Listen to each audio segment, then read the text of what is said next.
It was the kind of job nobody would pick, the kind that screamed desperation. And yet when Samuel Carter saw the ad in the local newspaper, he felt a rush of hope he hadn't allowed himself to feel in months. $80,000 a year, a private driver for a wealthy family in Mystic, Connecticut. The job had been sitting there for months, no one even bothering to consider it.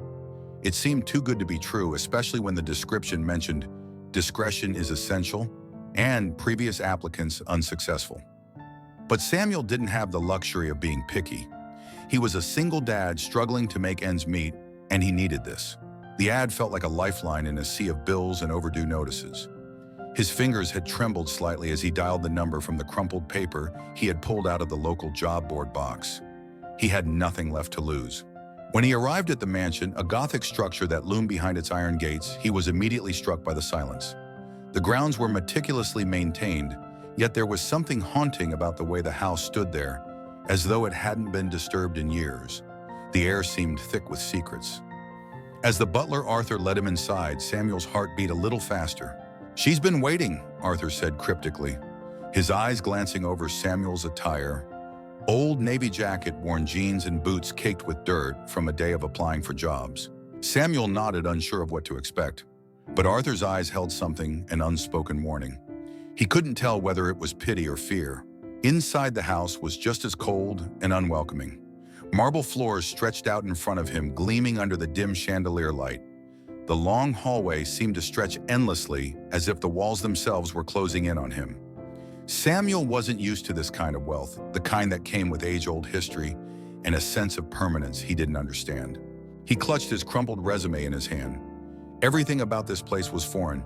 And then he saw her, Margaret Whitmore, the woman who had posted the job, a real estate mogul with a reputation as cold as the stone walls surrounding her estate. But there was something more to her, something deeper that he couldn't quite place. The air around her felt charged with grief, as though she carried the weight of something far heavier than her expensive black suit and perfectly styled silver hair. They exchanged no words as she motioned for him to follow. There was an understanding between them, an invisible thread that pulled them together even in silence. She had a story just as he did. This could be a turning point. Maybe it was the fact that he had lost everything, his job, his wife, his dignity, that made this new job feel like a chance to finally breathe again. Or maybe it was the sheer desperation that made him keep coming back. Either way, Samuel was here in this mansion, under this woman's employ, and everything about his life, his daughter's life, had the chance to change. But what Samuel didn't know yet was how much the job would change him and how much he would change her. How their quiet moments, their shared silence would transform from guilt to understanding, from grief to healing. And so here he was standing at the foot of a very large, very heavy door, ready to cross a threshold that might just open the way to the future. What he didn't know was that behind it stood a woman with a heart heavy with secrets and the silent weight of the past. A woman who, like him, was looking for something, even if she didn't know what that was yet. Don't miss out on this emotional journey. If you're drawn to stories of healing, redemption, and the unspoken connections between people, make sure to subscribe to Hero Dad Stories. This channel is all about the power of resilience and how a single dad can find his way, no matter the odds. Click that subscribe button now so you can stay updated on this journey and others that will make you believe in the power of second chances. Let's dive deeper together. For the first few days, Samuel found himself in a routine as familiar as it was uncomfortable. He'd wake up before dawn's shower in the small apartment he and Grace now called home, and eat a quick breakfast while she half-heartedly picked at her cereal. His daughter had barely spoken to him since the move, since everything really. The loss of her mother had hollowed her out in a way that Samuel couldn't fix no matter how hard he tried. But this new job gave him purpose. The schedule he was handed each morning was simple enough. Pick up Margaret Whitmore at exactly 8:30 a.m., drive her to her various appointments, and wait. Wait in the car while she went inside to do whatever it was she did. Some days it was a trip to the law office, other times a visit to the medical center, but there was always a pattern.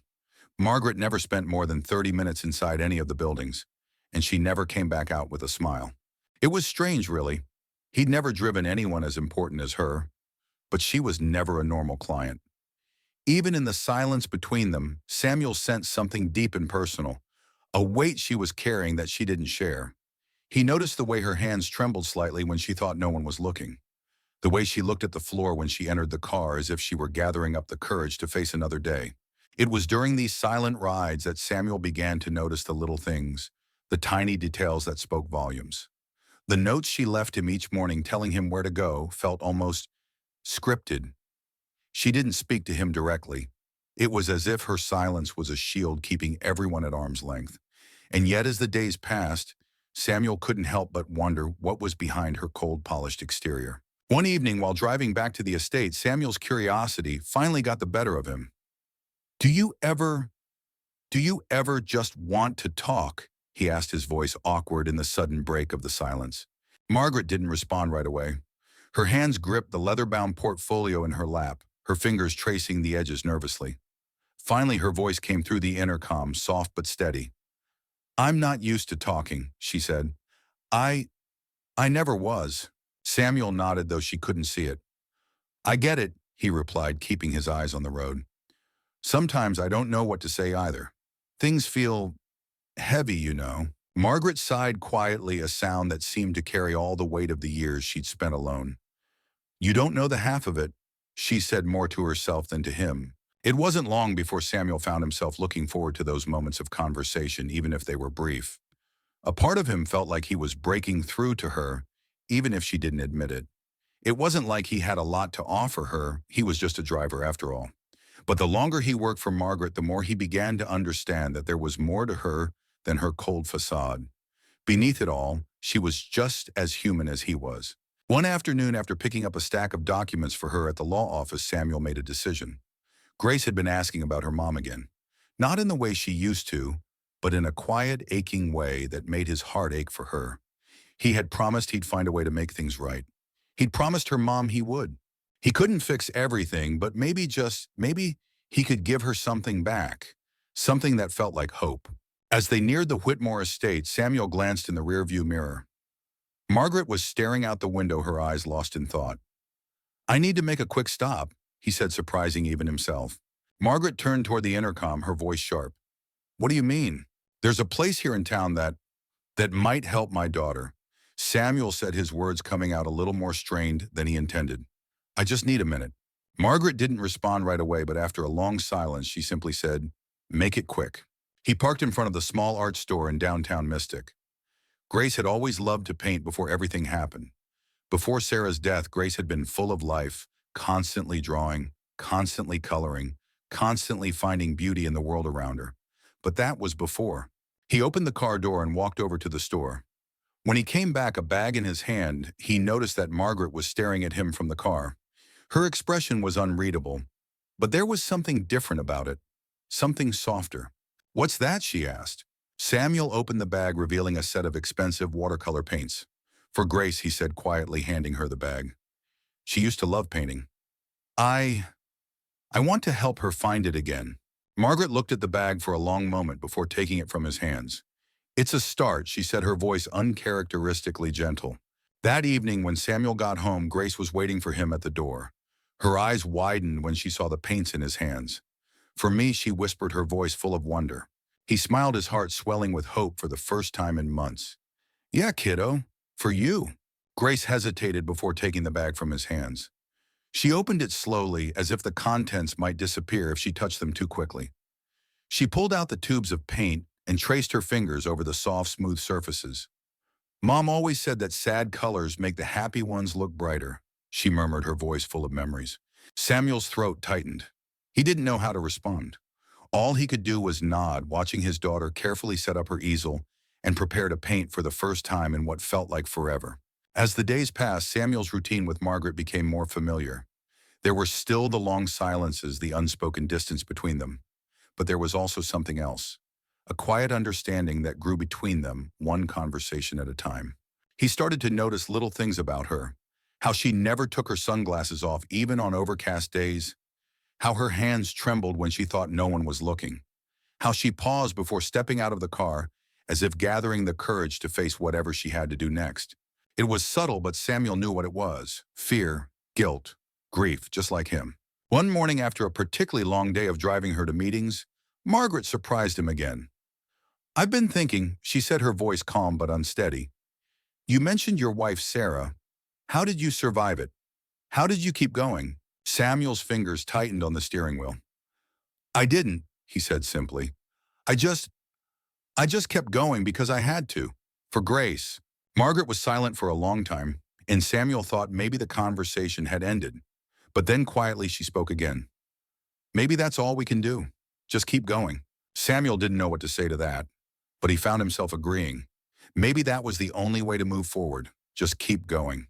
As they continued on their way to the next appointment, Samuel found himself feeling something unexpected. For the first time in a long time, he didn't feel so alone. The weeks passed each day feeling a little less like survival and a little more like living. For Samuel, it was the small victories that kept him going. Grace was slowly returning to her old self. She started drawing again, not much, on just a few lines here and there, but it was something. And the paints, Margaret's gift, had helped. Grace spent hours in her little corner of the apartment, her easel set up in front of the window, her paintbrush dancing across the canvas, like she was rediscovering the world one stroke at a time. For Samuel, those small moments made him feel like maybe he could start picking up the pieces of his life. But there was still so much more that needed to be fixed: his job, his finances, his relationship with Grace. And then there was Margaret. It had been a month since he started working for her, and Samuel had started to notice things that were hard to ignore. Margaret was starting to thaw. The woman who had once seemed so cold and distant, wrapped up in layers of grief and guilt, was now showing cracks in her armor. The silence between them, which had once been a chasm, was starting to feel different. Instead of a void, it had become a space where words, when they were spoken, held weight. They talked more, now their conversations longer and more genuine. Margaret started to share stories of her son Michael, who had died 3 years ago from an overdose. The revelation had come as a shock to Samuel, but as Margaret spoke, he could hear the pain in her voice, the regret that had never fully healed. And then there was Grace. After weeks of quiet acceptance, she finally seemed to open up to Margaret, who had always kept her distance.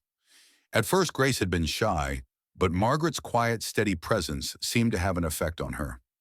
One Saturday, when they were in the pottery studio, Margaret took the time to explain a technique that she had used when her son Michael was still alive. It was a technique for repairing broken pottery, a process called kintsugi, the Japanese art of fixing broken pottery with gold. Margaret was silent as she demonstrated, her hands steady as she worked. Grace watched her, fascinated by the idea of turning something broken into something beautiful. It was a simple moment, but it spoke volumes to Samuel. He could see how much it meant to both of them, how the quiet bond between Margaret and Grace was slowly becoming something stronger. But it wasn't just the quiet moments that were changing things. It was the bigger picture too. Samuel had learned a lot about Margaret over the past few weeks. He had learned that she was a woman who had built her empire from nothing, someone who had fought tooth and nail for every inch of success. But in the process, she had lost something. She had lost the connection with her son. She had lost the warmth of family. She had sacrificed those things for her career, and it had cost her more than she was willing to admit. One evening, as they drove to one of Margaret's appointments, Samuel decided to ask her about it. "You know," he said, keeping his eyes on the road, "you've mentioned Michael a few times. You never talk about him like you talk about your business. It's like he was something you couldn't fix." Margaret didn't respond right away, but Samuel could see her in the rearview mirror, her face softening, the tightness around her eyes loosening for just a moment. "He was my son," she said quietly, "and I thought I could fix him.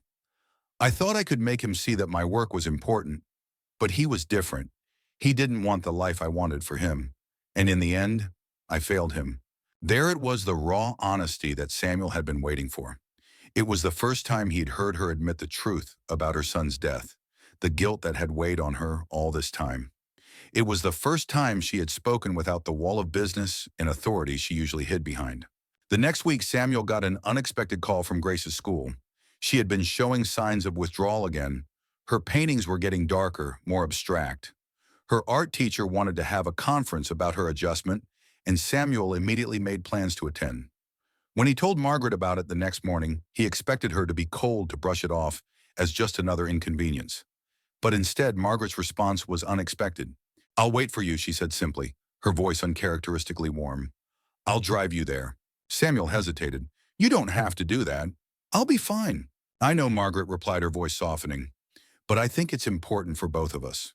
And so they went together, Samuel to meet with the teacher, and Margaret too. Well, Samuel wasn't entirely sure. But for the first time since he started working for her, it felt like they were doing something together, not just as employer and employee, but as two people trying to make sense of their lives. After the meeting, as they walked back to the car, Samuel couldn't help but feel a shift in the air between them. Margaret spoke first, her voice almost tentative. You know, children grieve differently than adults, she said, glancing out the window as they drove. Sometimes they need permission to feel the pain instead of hiding it. Samuel nodded slowly, the weight of her words sinking in. I think you're right, he said quietly. I've been trying to protect Grace from the hurt, thinking it would make things better. But maybe I've been doing it wrong. Margaret turned her head, looking at him for the first time in a long time. Maybe we both have. Back at the estate, as Samuel dropped Margaret off and headed home, he felt a flicker of hope, something he hadn't allowed himself to feel in a long time. For the first time since taking the job, he realized that there was a chance for real healing, not just for him, but for Grace and Margaret too. That night, Grace was in the kitchen, her art supplies spread out on the table. She was working on a painting, her brush moving quickly across the canvas, as if she were trying to capture something urgent, something that had been waiting to get out.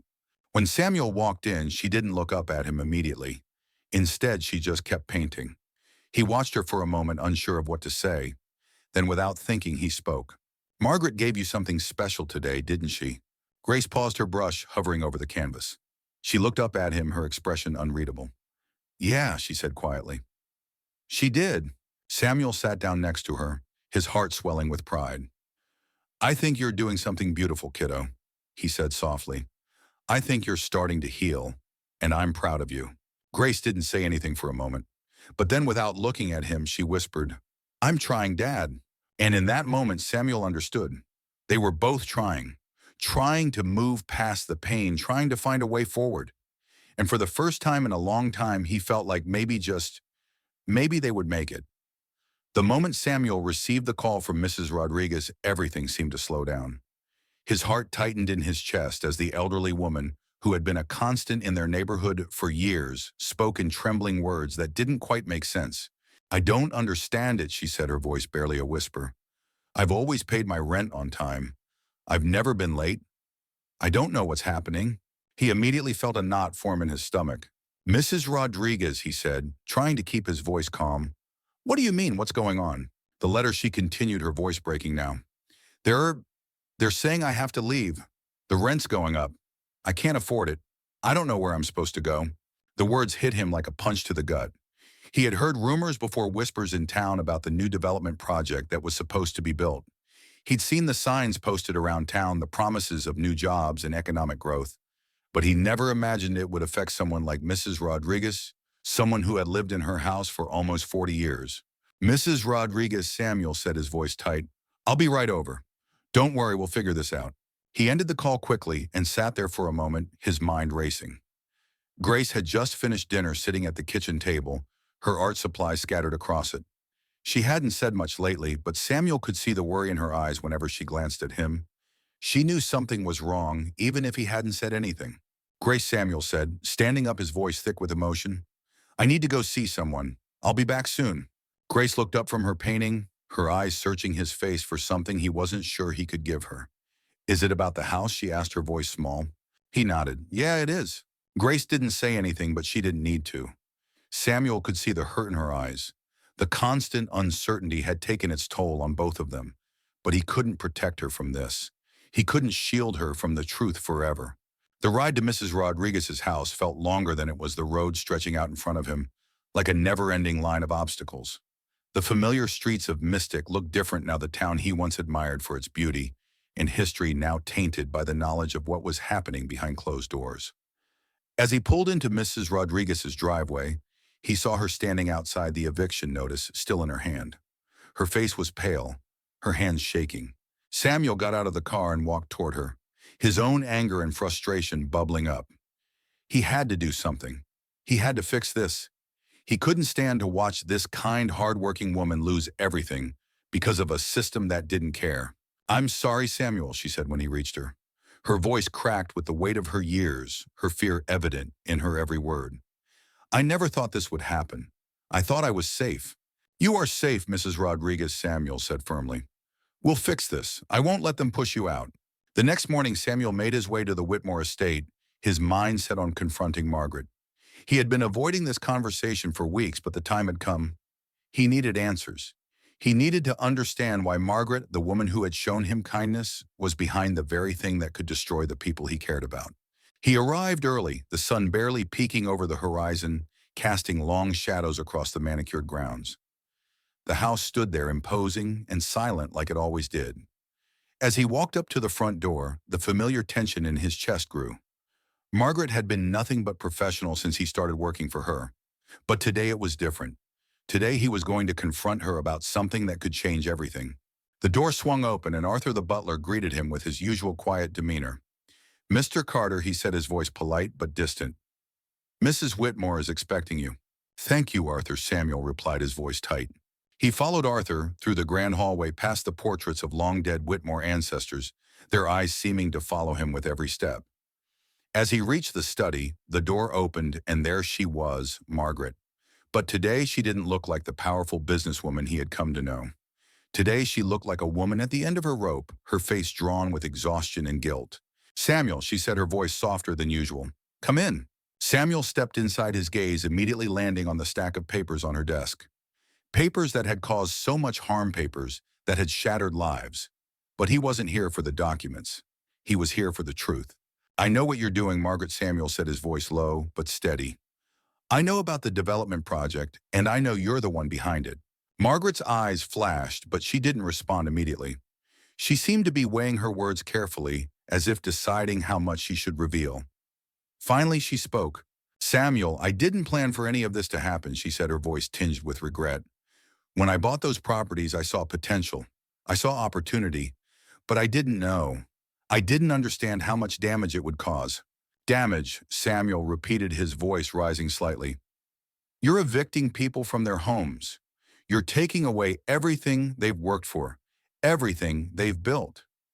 Mrs. Rodriguez, she's been there for over 30 years.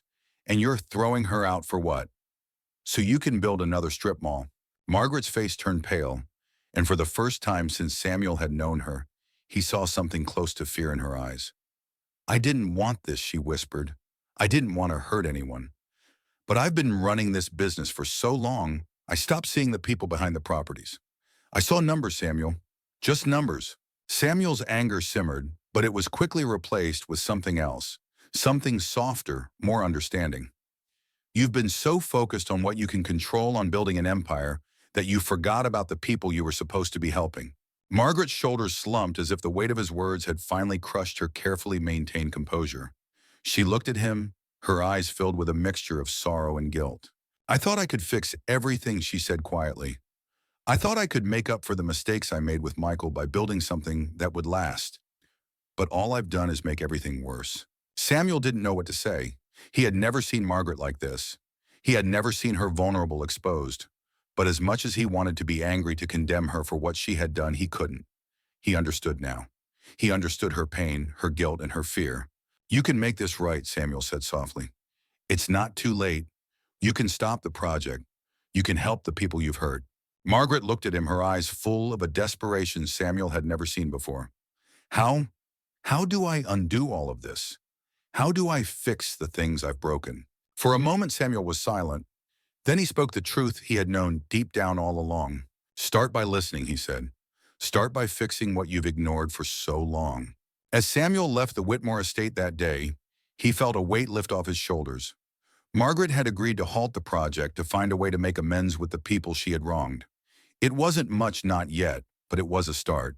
That evening when he returned home, he found Grace sitting at the kitchen table, her art supplies spread out before her. She looked up at him, her face brightening as she saw him walk in. "Dad," she said, her voice full of excitement. "Look, I finished my painting." Samuel walked over to the table, his heart swelling as he saw the canvas. It was a painting of the estate, but there was something different about it, something that made it more beautiful than any other painting she had done before. The garden was alive with color, the flowers vibrant and full of life. And in the center, standing tall and proud, was a golden pottery bowl. Grace looked up at him, her eyes shining. I thought, maybe broken things can be beautiful again. You know, like the pottery. Samuel smiled, feeling something he hadn't felt in a long time, hope. The days following Samuel's conversation with Margaret were some of the most surreal of his life. After years of struggling to find steady work to survive each day and to keep Grace's world from collapsing entirely, he suddenly found himself in the middle of a situation that could change everything for both him and Margaret. But as much as it was about making things right for others, Samuel was starting to realize that this was just as much about healing for him and Grace too. When Samuel arrived at the Whitmore estate the next morning, he was greeted by Margaret's butler, Arthur, who led him to the study. Margaret wasn't expecting Samuel this early, but when he arrived, she had already made some big decisions. He could tell by the way Arthur looked at him, his expression solemn, that things were different. Samuel, thank you for coming, Margaret said, standing by the window, with a distant look in her eyes. She had always been a woman of control, of precision, but today something was different. Her posture was softer, her gaze less fixed. I've thought a lot about what you said, and about what I've done. Samuel didn't speak right away. He just nodded, letting the moment linger. Margaret had finally started listening. Now it was time for her to act, and for him to see whether the promises made could become something real. Something that could repair not only the damage to the people she'd hurt, but to herself. I've decided to halt the development project.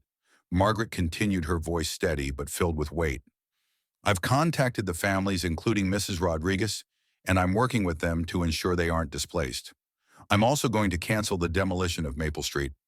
There's no excuse for what I've allowed to happen. For a moment, Samuel didn't know how to respond. He had never expected this. He had expected a battle resistance or an excuse. But this was different. Margaret was making the hard choice, the right choice. She wasn't trying to justify her actions. She was taking accountability. And for that, Samuel felt a mixture of relief and respect. You don't have to do this, you know, Samuel said, finally finding his voice. You could have kept going with the project. I can't pretend I wouldn't have understood. But you're doing the right thing. And for the first time, it feels like you're not just trying to fix what's broken for you, but for the people you've hurt. Margaret turned toward him, her eyes filled with a mix of gratitude and sorrow. I thought I could outrun it, Samuel. The guilt, the pain. I thought if I kept building, kept succeeding, I could bury everything. But I can't. I've been so blind.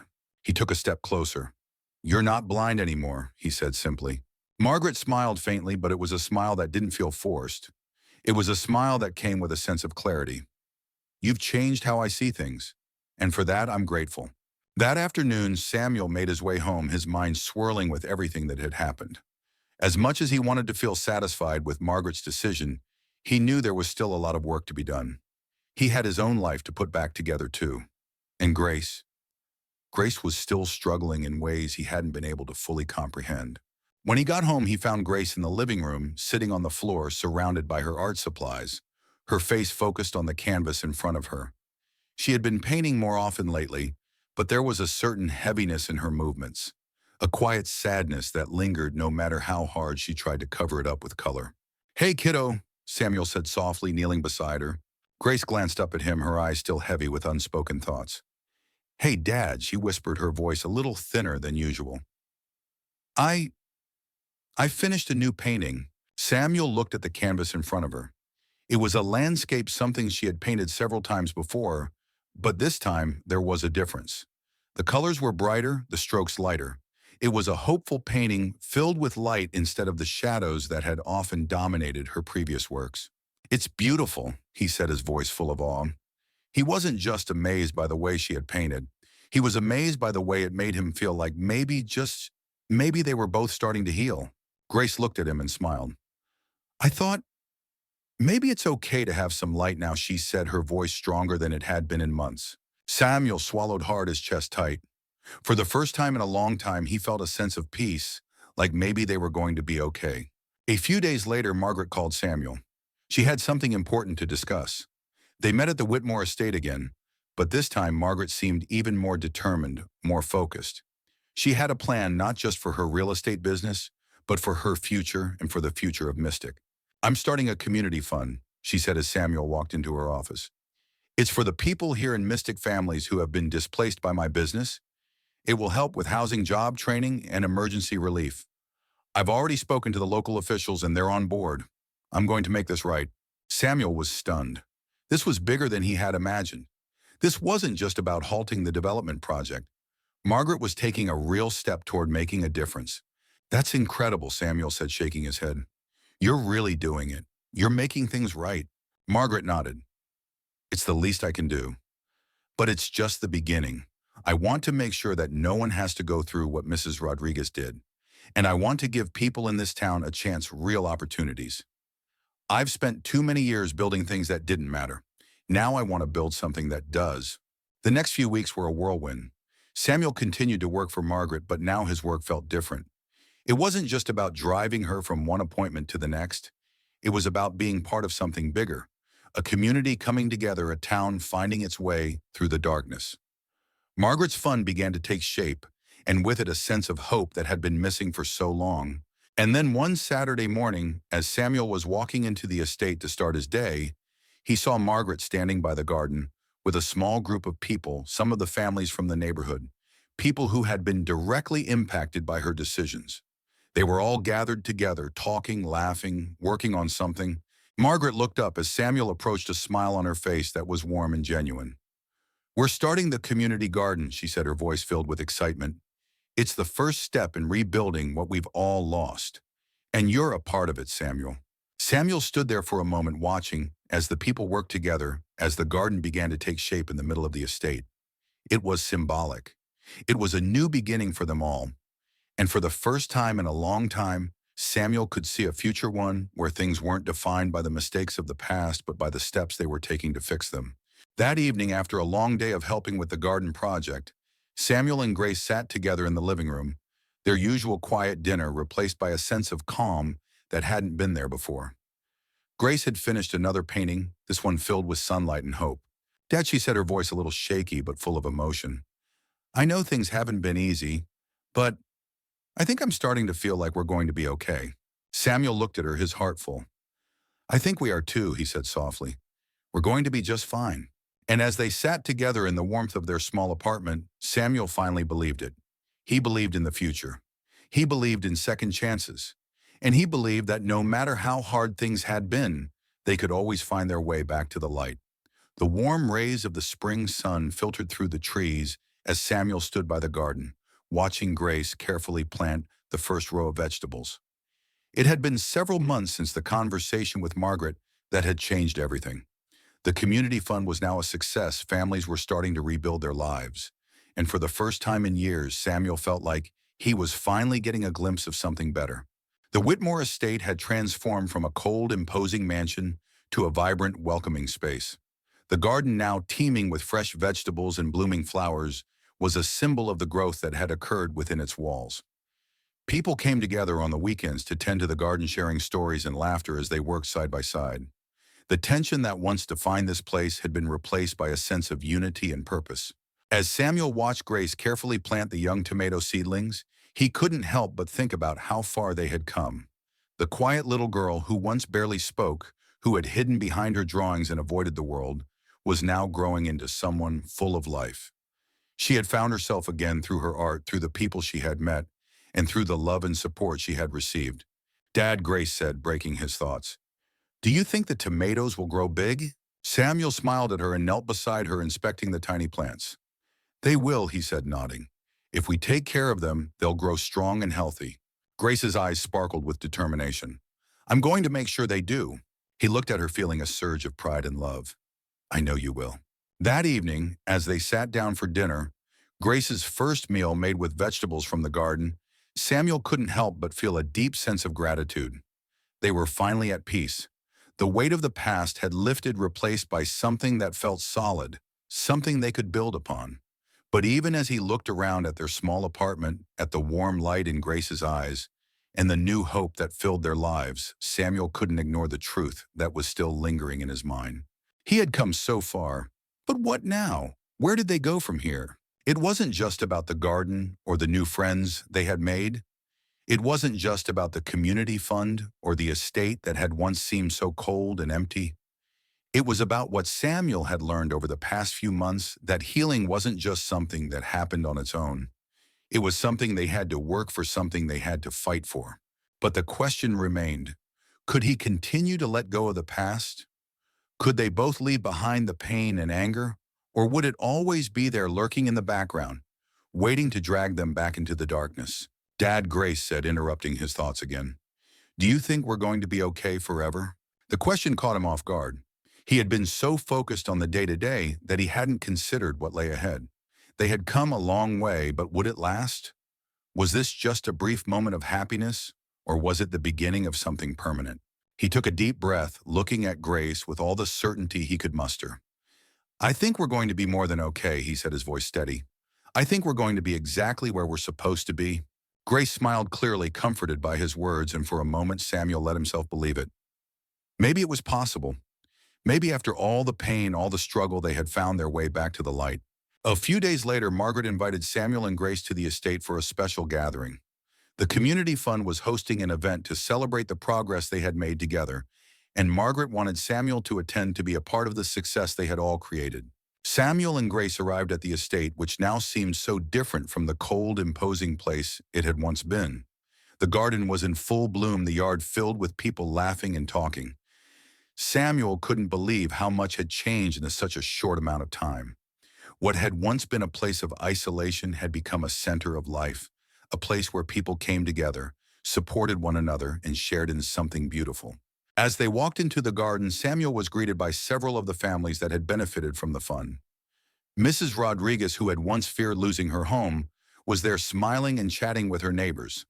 She embraced Samuel when she saw him, her face glowing with gratitude. "You did it, Samuel," she said, her voice thick with emotion. "You really did it." He smiled, humbled by her words. "We all did it," he said. "Everyone's part of this." Grace was talking to a group of kids her age, showing them how to make art out of the flowers she had picked from the garden. Samuel watched her, feeling a deep sense of peace. She was happy. She was finally finding her place in this new world. Margaret approached him, her face softening as she saw him watching Grace. "She's really blossomed," Margaret said, her voice full of pride. "I can see it in her. She's not the same girl who first walked through these gates." Samuel nodded. "Neither of us are," he said, his voice quiet. "But maybe that's the point. Maybe we needed to be broken before we could heal." Margaret stood beside him for a moment, looking out over the garden. "I never thought I'd see this day," she said, her voice tinged with both relief and a hint of sadness. "I spent so many years building walls thinking they would keep me safe, but I never realized they were keeping everyone else out." "You can't build a life on walls," Samuel replied, his voice firm but gentle. "You need connections. You need people." Margaret turned to him, her eyes filled with something that resembled hope. "Maybe that's something I've been learning, Samuel." Slowly but surely, the evening passed in a blur of conversation, food, and laughter. Samuel found himself surrounded by people who had once been strangers, now friends. The healing was real, and it was happening slowly but surely for everyone involved. As he stood in the garden later that evening, watching Grace run through the yard with the other kids, he felt a deep sense of gratitude for everything they had. The road had been long and difficult, but it had led them here. And as he looked at the people gathered around him, all working together to rebuild their community, Samuel realized that this wasn't just about his journey. This was about everyone's journey, about how they could heal together, move forward together, and create something better for the future. It wasn't perfect. There were still challenges ahead. But for the first time in a long time, Samuel believed that they could face whatever came next, together. So I have to ask, how do you think we move forward after everything we've been through? Do you believe in second chances? Do you think it's possible to rebuild after we've lost so much? What's your story of healing and redemption? If you found something meaningful in Samuel, Grace, and Margaret's journey, be sure to subscribe to Hero Dad Stories. This channel isn't just about stories of pain, it's about stories of hope, resilience, and how we can all find a way forward no matter what life throws our way. Click that subscribe button, join the community, and share your thoughts with us. Together we can make the world a little brighter. Tori.